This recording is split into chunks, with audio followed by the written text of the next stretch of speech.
The next recipe we want to demonstrate for you is actually a breakfast recipe. It's a beautiful toasted muesli.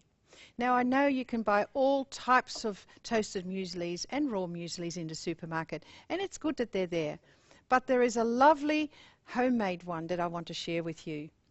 And it starts off with some grains, of course, and you can use all rolled oats, or you can use other grains that have been rolled, like wheat and rye and barley.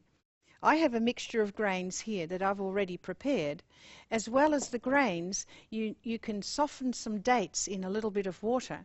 And I've used only a half a cup of dates with just probably equal quantities of water. And just soften them either in a saucepan or else in the microwave, whichever you prefer. And then that softened mixture, you just rub that, and you will need to use your hands, rub that through the grains so you get little clusters. Then I put that into the oven and I bake it at a low temperature of 150 degrees for around 40 minutes in total. But I set it for 25 and then I pull it out and just make sure that the heat and the toasting is happening evenly, and just sort of stir it around a bit. And then eventually, after the 40 minutes, it's all done. And that's nicely toasted, isn't it?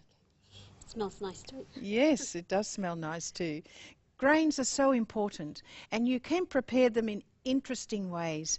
And so this is already toasted, and you'll notice that we didn't use any fats to do that. Where often toasted mueslis have quite a fat content, and sometimes not the right sort of fat. And so let's put that in here.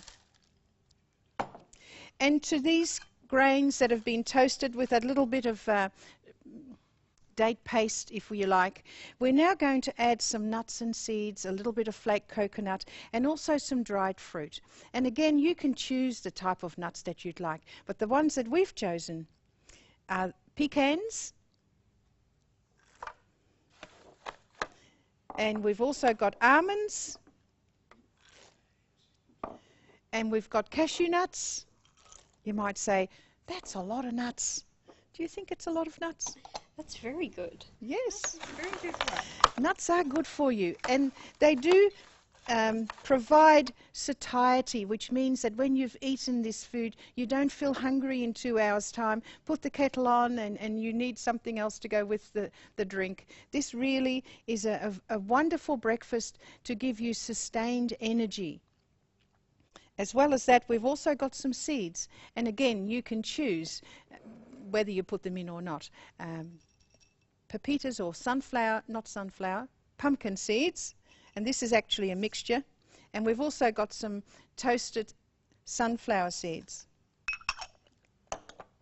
And then some shredded coconut and some dried fruit.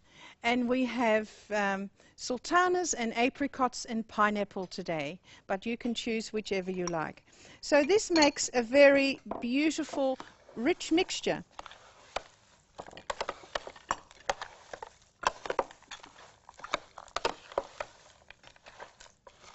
Notice that. Just have a look at that. Beautiful. Now you can just put that into a bowl and add your milk, but I usually use it on top of Weet-Bix. So I put a couple of Weet-Bix in the plate, and then I put this over the top, and then I put fresh fruit on top of that, and then I add, I choose to use soy milk, but you can use milk or soy milk, whichever you choose. And that is a lovely breakfast. Look at that. That looks so colourful. Yes. You can put pawpaws in these. Yes, you can put any sort of fruit in there.